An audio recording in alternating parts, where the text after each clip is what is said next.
पौत्रं मुखं यजामहे सुगन्धिं पुष्टिवर्धनम् उर्वारुकवन्दनान् मृत्योर्मुक्षीयमामृतात्। आइए उमा संहिता में प्रवेश करें। भगवान श्री कृष्ण के तप से संतुष्ट हुए शिव और पार्वती का उन्हें अभीष्ट वर देना तथा शिव की महिमा।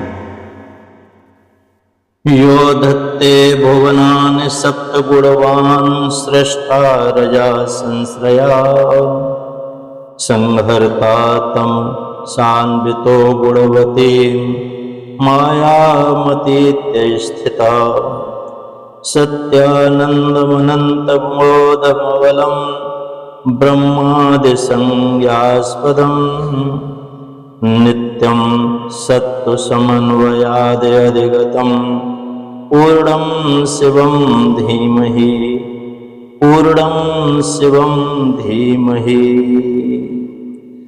जो रजोगुण का आश्रय ले संसार की सृष्टि करते हैं, सत्वगुण से संपन्न हो सातों भुवनों का धारण पोषण करते हैं, तमोगुण से युक्त हो सबका संहार करते हैं तथा त्रिगुणमयी माया को लांघकर अपने शुद्ध स्वरूप में स्थित रहते हैं, उन सत्यानंद स्वरूप अनंत बोधमय निर्मल एवं पूर्ण ब्रह्म शिव का हम ध्यान करते हैं। वे ही सृष्टि काल में ब्रह्मा, पालन के समय विष्णु और संहार काल में रुद्र नाम धारण करते हैं तथा सदैव सात्विक भाव को अपनाने से ही प्राप्त होते हैं। ऋषि बोले, महाज्ञानी व्यास शिष्य सूत जी, आपको नमस्कार है। आपने कोट रुद्र नामक चौथी संहिता हमें सुना दी। अब उमा संहिता के अंतर्गत नाना प्रकार के उपाख्यानों से युक्त जो परमात्मा सांब सदाशिव का चरित्र है उसका वर्णन कीजिए। सूत जी ने कहा, सोनक जी, आदि महर्षियों, भगवान शंकर का मंगलमय चरित्र परम दिव्य एवं भोग और मोक्ष को देने वाला है। तुम लोग प्रेम से इसका श्रवण करो। पूर्व काल में मुनिवर व्यास ने सनत कुमार के सामने ऐसे ही पवित्र प्रश्न को उपस्थित किया था और उसके उत्तर में उन्होंने भगवान शिव के उत्तम चरित्र का गान किया था।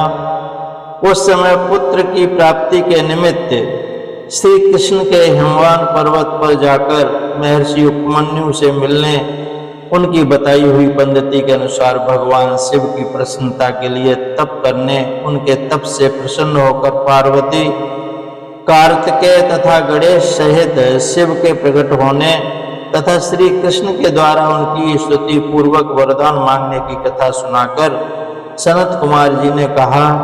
श्री कृष्ण का वचन सुनकर भगवान भव उनसे बोले, वसुदेव, तुमने जो कुछ मनोरथ किया है वह सब पूर्ण होगा। इतना कहकर त्रिशूलधारी भगवान शिव फिर बोले, यादवेंद्र, तुम्हें सांब नाम से प्रसिद्ध एक महापराक्रमी बलवान पुत्र प्राप्त होगा। एक समय मुनियों ने भयानक संवर्तक प्रलयंकर सूर्य को शाप दिया था कि तुम मनुष्य योनि में उत्पन्न होगे, अतः वे संवर्तक सूर्य ही तुम्हारे पुत्र होंगे। इसके सिवा जो जो वस्तु तुम्हें अभीष्ट है वह सब तुम प्राप्त करो। सनत कुमार जी कहते हैं, इस प्रकार परमेश्वर शिव से संपूर्ण वरों को प्राप्त करके श्री कृष्ण ने विविध प्रकार की बहुत सी स्तुतियों द्वारा उन्हें पूर्णतया संतुष्ट किया।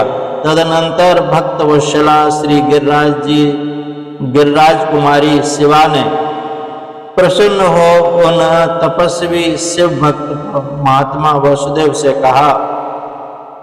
पार्वती बोली, परम बुद्धिमान वसुदेव नंदन श्री कृष्ण, में तुमसे बहुत संतुष्ट हूँ। अनग तुम मुझसे भी उन मनोवांछित वरों को ग्रहण करो जो भूतल पर दुर्लभ है। श्री कृष्ण ने कहा, देवी, यदि आप मेरे इस सत्य तप से संतुष्ट हैं और मुझे वर दे रही हैं तो मैं यह चाहता हूँ कि ब्राह्मणों के प्रति कभी मेरे मन में द्वेष न हो। मैं सदा ध्वजों का पूजन करता रहूं, मेरे माता पिता सदा मुझसे संतुष्ट रहें। मैं जहाँ कहीं भी जाऊं, समस्त प्राणियों के प्रति मेरे हृदय में अनुकूल भाव रहे। आपके दर्शन के प्रभाव से मेरी संतति उत्तम हो। मैं सैकड़ों यज्ञ करके इंद्र आदि देवताओं को तृप्त करूं। सहस्त्रों साधु सन्यासियों और अतिथियों को सदा अपने घर पर श्रद्धा से पवित्र अन्न का भोजन कराऊं। भाई बंधुओं के साथ नित्य मेरा प्रेम बना रहे तथा मैं सदा संतुष्ट रहूं। इस प्रकार भगवान कृष्ण ने उमा पार्वती से इस वरदान प्राप्त करके संतुष्ट हुए। भगवान शिव का कृपा प्राप्त हुई, यानी कि भगवान शिव भगवान कृष्ण को भी आशीर्वाद देते हैं।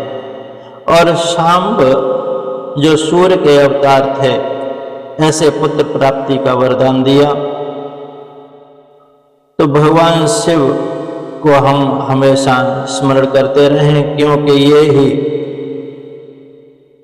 अनंत हैं, शिव हैं, कल्याणकारी हैं।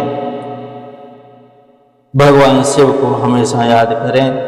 इतना ही कह के वाणी को विराम। बोलिए सच्चिदानंद भगवान की जय, सद्गुरुदेव भगवान की जय। हरिओम तत्सत, हरिओम तत्सत, हरिओम तत्सत। सोहम सोहम सोहम।